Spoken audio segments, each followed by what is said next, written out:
कृपणता की पराकाष्ठा। किसी नगर में एक व्यक्ति रहता था। नाम था दानचंद्र। दरअसल वो इतना कंजूस था कि किसी को एक धेला भी नहीं देता था। इसीलिए लोगों ने विनोद में ही उसका नाम दानचंद्र रख दिया। एक दिन की बात है, उसकी पत्नी ने उससे कहा, यहाँ से गंगा जी सिर्फ 10 कोस दूर है। सारा जीवन तुमने सिर्फ रुपया कमाया और बचाया है। कम से कम एक बार गंगा नहा आओ तो तुम्हें भी पुण्य मिले और कुल को भी। दानचंद्र ने कहा, अरे भाग्यवान, सारा पुण्य तो धन में ही है। गंगा जी नहाने से क्या मिलेगा? वहाँ पंडे लोग मिलेंगे तो उनको पैसा देना पड़ेगा। पत्नी बिगड़ कर बोली, अरे तुम जाओ तो सही, जरा दान पुण्य कर दोगे तो क्या बिगड़ जाएगा तुम्हारा? यदि आज तुम न गए तो तुम्हें भोजन नहीं मिलेगा, बैठे रहना भूखे। अब मरता क्या न करता। दानचंद्र ने सोचा कि चलो एक बार हो ही आते हैं, नहीं तो श्रीमती जी भी बिगड़ी रहेंगी और भोजन ना मिलेगा सो अलग। दानचंद्र गंगा की ओर घर से रवाना हुआ। गंगा घाट पर किसी पंडित को रुपये न देने पड़ जाएं, इसीलिए उसने कुछ भी पैसे नहीं लिए और खाली हाथ ही चल पड़ा। वह इतना कंजूस था कि इतनी दूर जाने के लिए भी उसने वाहन न किया, पैदल ही चल पड़ा। बहुत देर बाद वह गंगा किनारे पहुंचा तो मुख्य घाट की ओर न गया। उसे डर था कि वहां स्नान करने के बाद गंगा घाट के पंडे लोग दान दक्षिणा मांग सकते हैं। इसीलिए वह सीधे मुर्दा घाट गया, जहां पर मृतकों का दाह संस्कार किया जाता था। उसने चारों ओर देखभाल कर इत्मीनान कर लिया कि उसके अलावा और कोई व्यक्ति उस घाट पर दूर दूर तक नहीं है। वह निश्चिंत होकर गंगा जी में नहाने उतर गया। दानचंद्र की कंजूसी देखकर भगवान को भी हंसी आ गई कि इतना लोभी आदमी नहीं देखा। भगवान ने सोचा कि इसकी परीक्षा लेनी चाहिए। उन्होंने तुरंत पंडे का भेष धारण किया और उसी घाट पर पहुंचे जहां दानचंद्र नहा रहा था। जैसे ही दानचंद्र नहाकर आया, तुरंत पंडित जी के भेष में भगवान बोले, यजमान की जय हो। दानचंद्र अचानक पंडित जी को देखकर घबरा गया और बोला, आप कौन हो? पंडित जी बोले, संतोषी ब्राह्मण हैं महाराज, इसी घाट पर पड़े रहते हैं, भगवान का भजन करते हैं। दानचंद्र बोला, हद है, मुर्दा घाट को भी नहीं छोड़ा।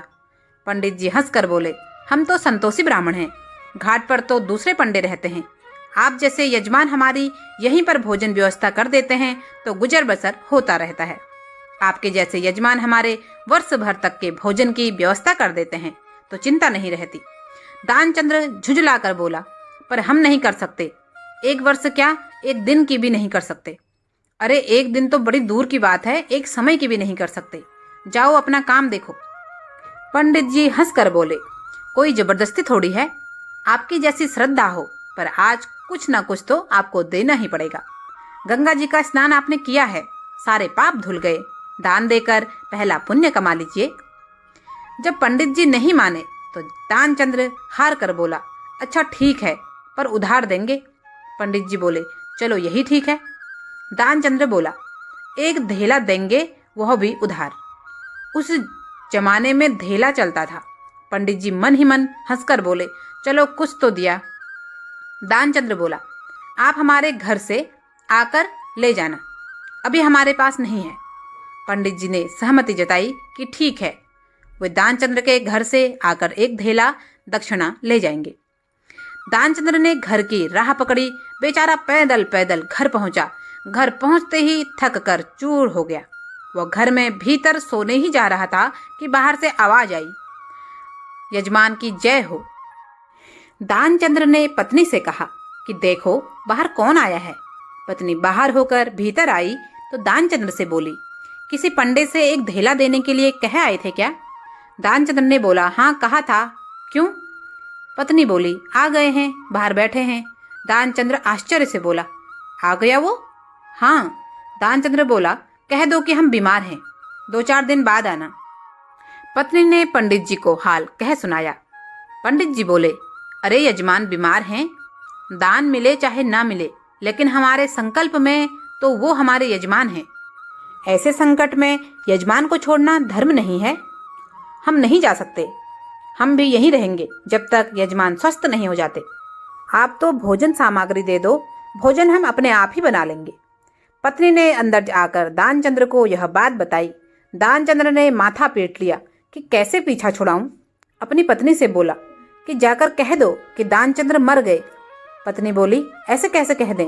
दानचंद्र बोला, तुम जाकर कहो तो सही, हम सांस रोककर पड़े रहेंगे, पता ही नहीं चलेगा किसी को।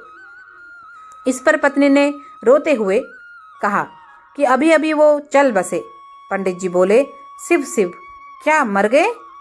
यह तो बहुत बुरा हुआ, लेकिन यजमान का जब तक अंतिम संस्कार ना हो जाए हम कैसे जा सकते हैं?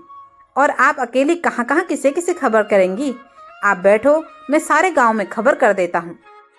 पत्नी पंडित जी को रोक पाती इससे पहले ही पंडित के रूप में भगवान बिजली की गति से सारे गांव में खबर करके आ गए कि दानचंद्र मर गए।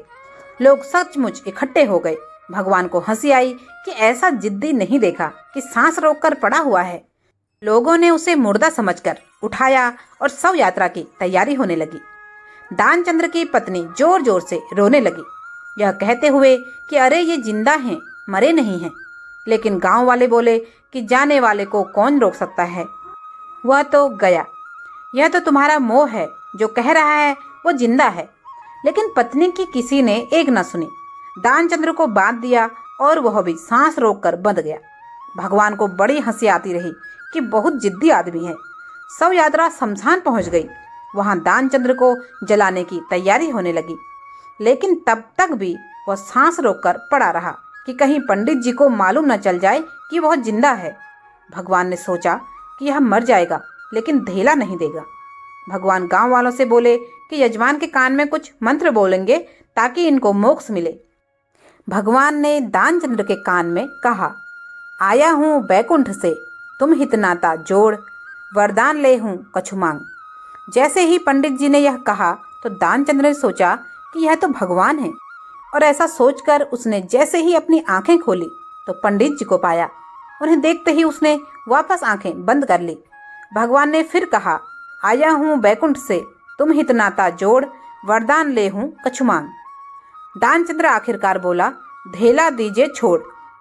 और दानचंद्र के ऐसा बोलते ही भगवान ने एक धेला मांगने की जिद छोड़ दी और वहां से अंतर्ध्यान हो गए।